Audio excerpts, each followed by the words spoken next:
റേഡിയോയിലൊക്കെ നമ്മൾ ലൈവ് ചെയ്യുന്ന സമയത്ത് ഒരുപാട് പ്രേക്ഷകർ, ഒരുപാട് ശ്രോതാക്കൾ കേട്ടുകൊണ്ടേ ഇരിക്കുന്നുണ്ടായിരിക്കും. തിരിച്ചുള്ള മറുപടികളൊക്കെ അങ്ങനെ ഒരു ഓപ്ഷൻസ് ഉണ്ടായിരിക്കും. അപ്പോൾ ഒരു ലൈവ് ചെയ്യാന്നുള്ളത് ഒരു ആർട്ടിസ്റ്റിനെ സംബന്ധിച്ച് വേറൊരു അനുഭവമാണ്.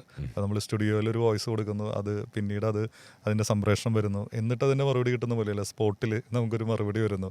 അവർ നമുക്ക് വേണ്ടിയിട്ട് ആ പർട്ടിക്കുലർ സമയത്തിന് വേണ്ടി നമ്മളെ എനിക്കൊരിക്കലും കാത്തിരിക്കുന്നു. മറക്കാൻ പറ്റാത്തൊരു അനുഭവം. ഞാനൊരിക്കൽ ലാലു പ്രസാദ് യാദവിനെ കുറിച്ച് ഒരു ഷോ ചെയ്യുമ്പോൾ ഞാൻ അദ്ദേഹത്തെ പോലെ ഒരു സാധാരണ മനുഷ്യൻ എന്നെന്തോ ഒരു കമൻറ്റ് ഞാൻ പറഞ്ഞു. ഇമ്മീഡിയറ്റ് ആയിട്ട് എനിക്കൊരു മെസ്സേജ് വന്നു, അദ്ദേഹത്തിനെ കുറിച്ച് എന്ത് നിങ്ങൾക്കറിയാം, അദ്ദേഹത്തിൻ്റെ ക്വാളിഫിക്കേഷൻ അറിയാം. അപ്പം ഞാൻ വിളിച്ചു, അപ്പോൾ അവരോട് സംസാരിച്ച് കഴിഞ്ഞ് ഞാൻ അദ്ദേഹത്തിനെക്കുറിച്ച് മനസ്സിലാക്കി. അദ്ദേഹം BA LLB ആണ്. നമ്മൾ വിചാരിക്കണ പോലെ ഗ്രാമത്തിൽ പഠിക്കാത്ത ഒന്നും അല്ല. പശുക്കളൊക്കെ നോക്കാൻ അറിയുന്ന അങ്ങനെയൊക്കെ ഒരു ഇമേജാണ് നമ്മുടെ മനസ്സിലുള്ളത്. പുള്ളിക്കാരൻ ഒരു എൻറോൾഡ് അഡ്വക്കേറ്റാണ്. ഇമേജ് നമ്മൾക്ക് ഇമ്മീഡിയറ്റ് റെസ്പോണ്ട് ചെയ്തുകൊണ്ട് എനിക്കത് കറക്റ്റ് ചെയ്യാൻ പറ്റി. പിന്നെ ഞാൻ ആ മിസ്റ്റേക്ക് ചെയ്യില്ല.